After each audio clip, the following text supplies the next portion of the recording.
Oke, baiklah. Selamat pagi. Assalamualaikum warahmatullahi wabarakatuh. Waalaikumsalam warahmatullahi wabarakatuh.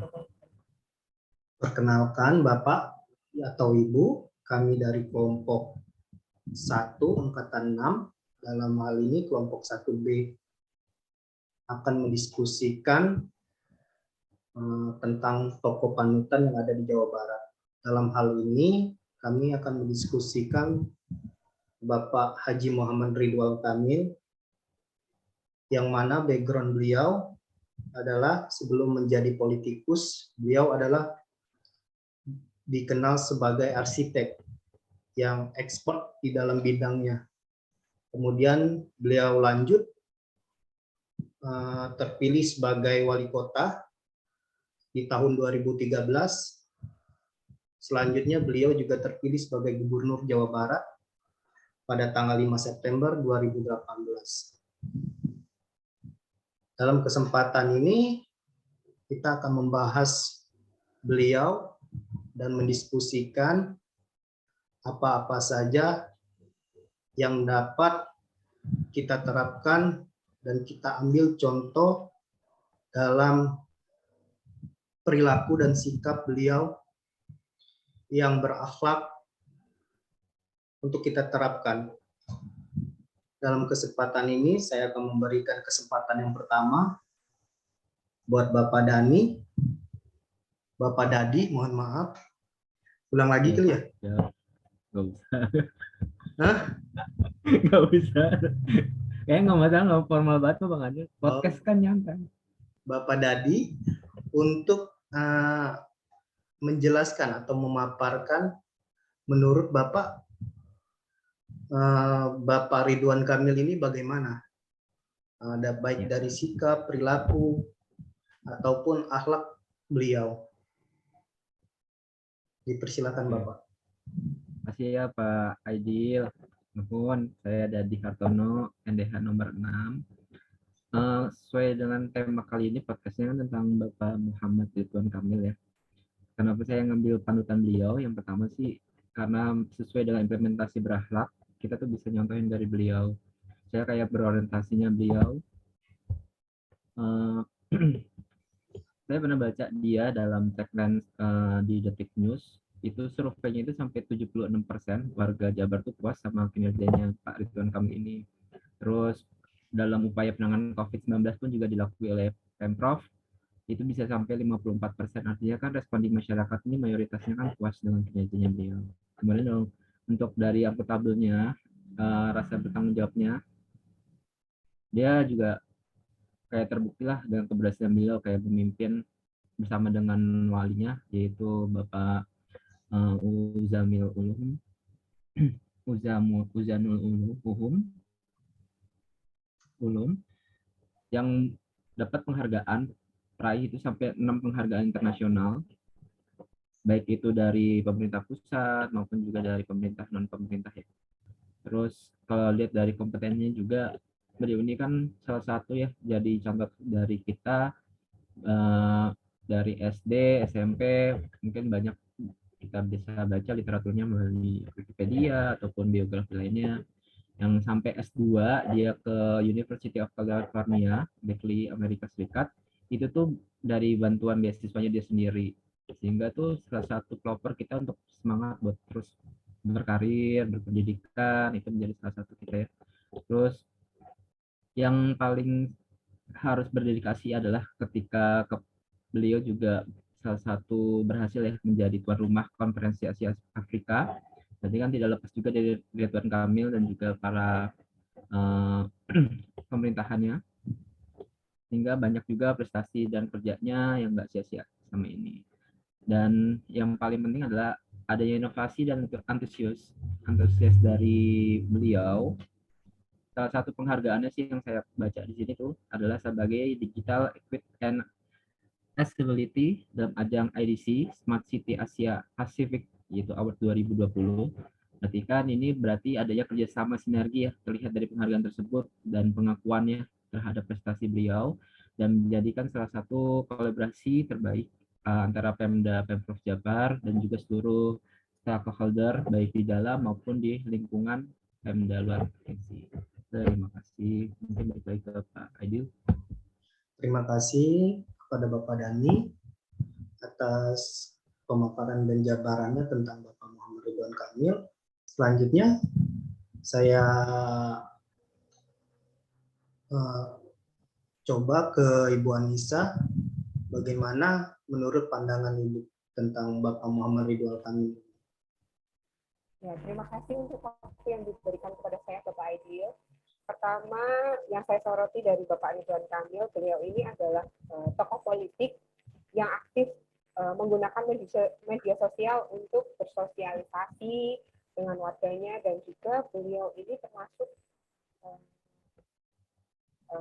pandai untuk merangkul semua segmen masyarakat, sehingga kita mungkin sebagai anak muda yang biasanya tidak terlalu aware tentang politik, jadi kita jadi mengikuti perkembangannya karena berkat beliau juga.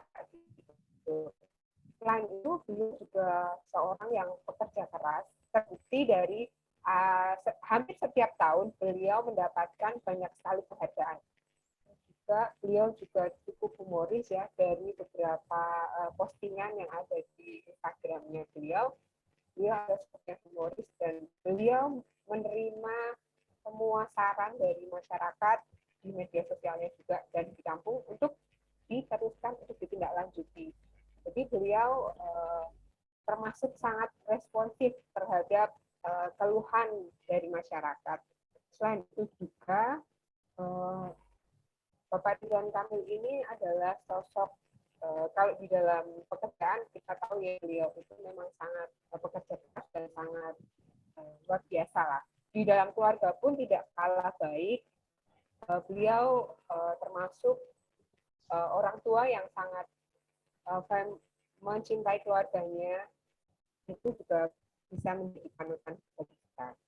Itu sih dari saya, mungkin Bapak Aidil. Terima kasih. Baik Ibu Anissa, terima kasih. Selanjutnya langsung saja ya saya tanyakan kepada Mbak Maya atau Ibu Maya, gimana Ibu, menurut Ibu, pendapat Ibu tentang Bapak Ridwan Kamil ini? Terima kasih Bang Aidil, Pak Aidil. Kalau menurut saya sih Pak Kang Emil ini, kan biasa dipanggil Kang Emil ya. Dia kayaknya sosoknya tuh berwibawa banget gitu. Jadi kita sebagai bisa menjadikan Kang Emil ini sebagai panutan kita gitu, sebagai ASN gitu. Dia tuh berakhlak banget, jadi bukan hanya di pemerintahan gitu, tapi kayak di keluarga gitu, kayak harmonis banget.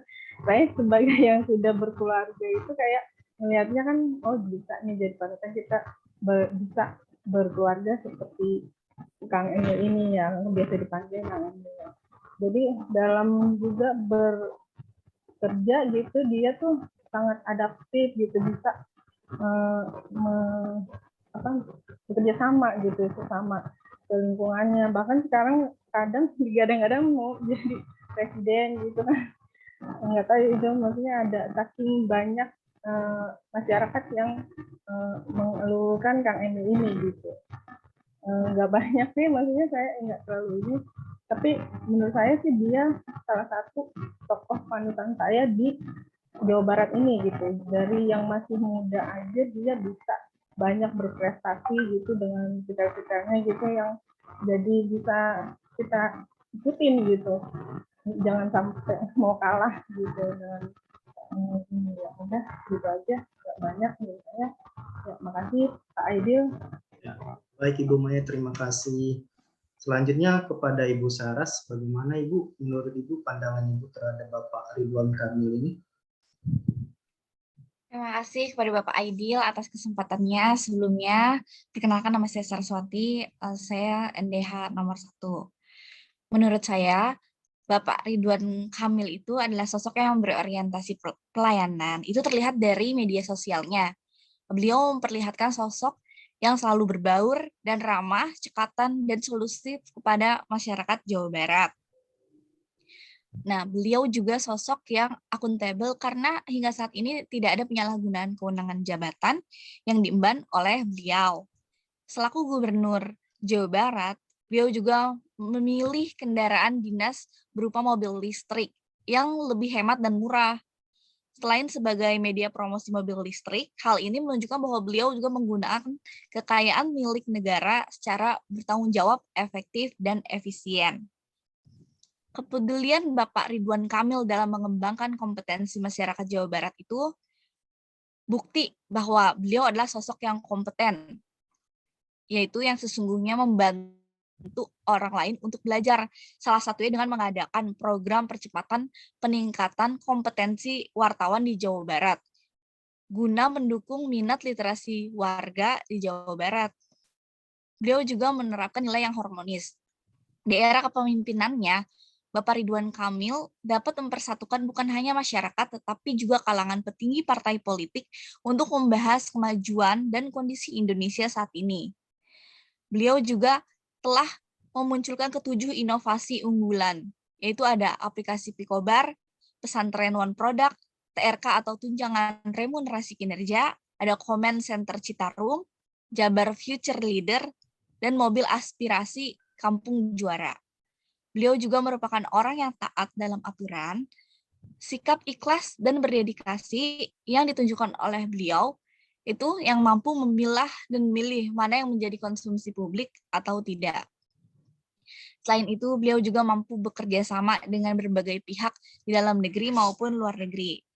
Beliau menjadi sosok yang ideal untuk menjadi inspirasi bagi ASN masa ini dan masa depan karena kepemimpinannya yang khas. Beliau juga sangat progresif untuk memenuhi kebutuhan masyarakat Jawa Barat. Pada aspek nasional ekonomi, beliau bersikap terbuka, menerima semua masukan kritik sebagai evaluasi melalui komunikasi dengan warga Jawa Barat secara komunikatif dan responsif.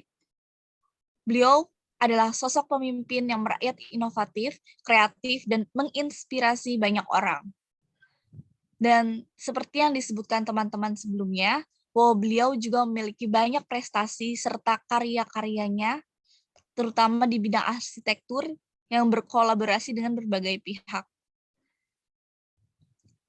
Dan juga Bapak Ridwan Kamil ini sangat memahami bahwa revolusi industri 4.0, di mana setiap aspek kehidupan dituntut untuk mengadaptasi pemanfaatan teknologi, aspek perekonomian, sehingga pemerintah Provinsi Jawa Barat dapat meningkatkan kualitas pelayanan publik serta memajukan perekonomian desa dengan memanfaatkan teknologi dan informasi.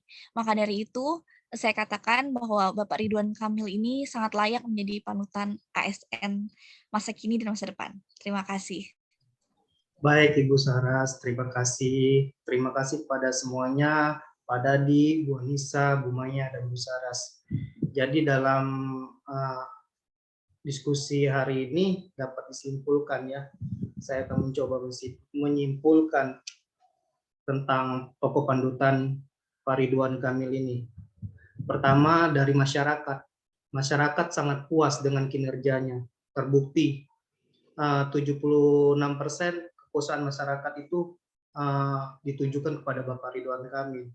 Yang kedua, beliau juga banyak dapat penghargaan, baik di bidang pekerjaannya, baik di bidang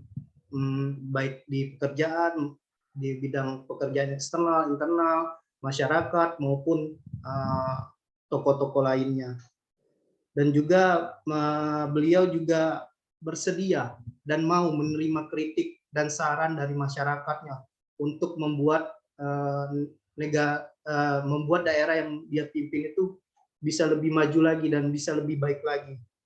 Dan beliau juga diakuin karena integritasnya dalam bekerja, dalam bergaul juga beliau sangat harmonis. Itu tidak ada batasan, tidak membeda-bedakan. Lo adalah karyawan saya, lo adalah bawahan saya. Dia tidak begitu. Dia selalu merangkul agar bisa menyaring dan bisa dekat dengan bawahan maupun rekan-rekan dalam bekerja. Mungkin demikian yang bisa saya simpulkan dari forum diskusi hari ini. Lebih dan kurang saya mohon maaf. Saya akhiri. Wassalamualaikum warahmatullahi wabarakatuh. Waalaikumsalam.